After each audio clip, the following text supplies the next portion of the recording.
인코텀즈에서 규정한 11가지 조건 중에서 무역 현장에서는 FOB, CFR, CIF 조건을 주로 사용합니다.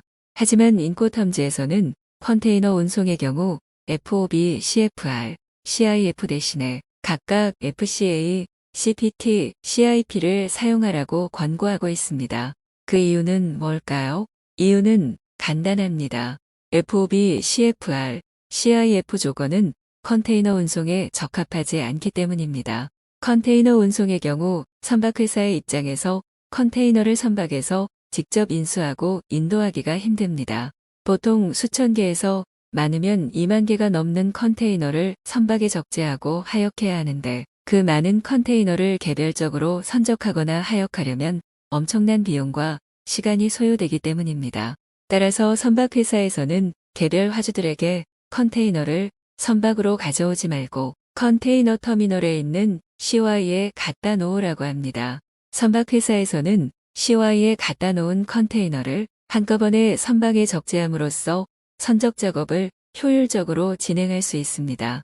마찬가지로 도착항에 도착한 컨테이너를 선박에서 개별적으로 화주에게 인도하는 것이 아니라 도착항에 있는 CY에 한꺼번에 내려놓고 화주들이 CY에서 컨테이너를 인수해 가도록 합니다.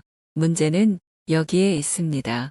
FOB, CFR, CIF 조건의 경우 인코텀즈에서는 물품이 선박에 적재되어야 수입자에게 인도되는 것으로 규정해 놓았는데 실제로는 수출자가 선적항에 있는 CY에서 선박회사에 컨테이너를 인도할 수밖에 없기 때문에 이들 조건을 사용하게 되면 여러 가지 문제가 발생합니다.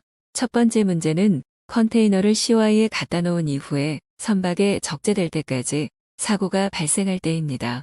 이런 경우 수출자는 CY에서 선박회사에 컨테이너를 인도했기 때문에 책임이 없다고 생각할 수 있지만 인코텀즈의 규정에 따르면 물건이 선박에 적재되어야만 위험이 수입자에게 이전되기 때문에 CY에 갖다 놓은 컨테이너가 선박에 적재될 때까지 발생하는 사고에 대해서도 수출자가 책임을 져야 하는 문제가 발생합니다. 두 번째 문제는 선적 및 하역 비용입니다. FOB 조건의 경우 선적 비용을 수출자가 부담하도록 규정되어 있으나 실제로는 수입자가 부담합니다. 수입자가 부담하는 컨테이너 운임에 선적 비용이 포함되어 있기 때문입니다. CFR이나 CIF 조건의 경우에는 도착항에 도착할 때까지의 비용만 수출자가 부담하도록 규정되어 있으나 실제로는 도착항에서 컨테이너를 하역하는 비용까지 수출자가 부담합니다.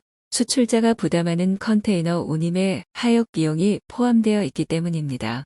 이와 같은 문제가 발생한 이유는 인코텀즈가 처음 만들어진 1936년 당시에는 컨테이너 운송 방식이 없었기 때문입니다. 컨테이너가 본격적으로 무역 운송에 사용된 것은 1965년부터고 그 이전에는 물건을 선박에 직접 싣는 벌크 운송 방식으로 무역 거래가 이루어졌습니다. 따라서 인코텀즈를 처음 만들 때 규정한 FOB, CFR, CIF 조건은 벌크 운송 방식에 적합하도록 설계된 것입니다. 컨테이너 운송이 본격화됨에 따라 컨테이너 운송 방식에 맞도록 FCA, CPT, CIP와 같은 새로운 조건을 만들었는데 무역 현장에서 이를 무시하고 예전부터 사용하던 FOB, CFR, CIF를 계속 사용하기 때문에 문제가 발생하는 것입니다. 또한 인코텀즈에서는 FOB, CFR, CIF를 해상운송 전용 규칙으로 규정하고 항공운송에는 운송 방식과 상관없이 사용 가능한 FCA, CPT, CIP를 사용하도록 하고 있습니다. 결론적으로 벌크 화물을 해상으로 운송하는 경우가 아니라면 FOB, CFR, CIF라는 조건은 잊어버리고 FCA, CPT, CIP 조건을 사용하는 것이 바람직합니다.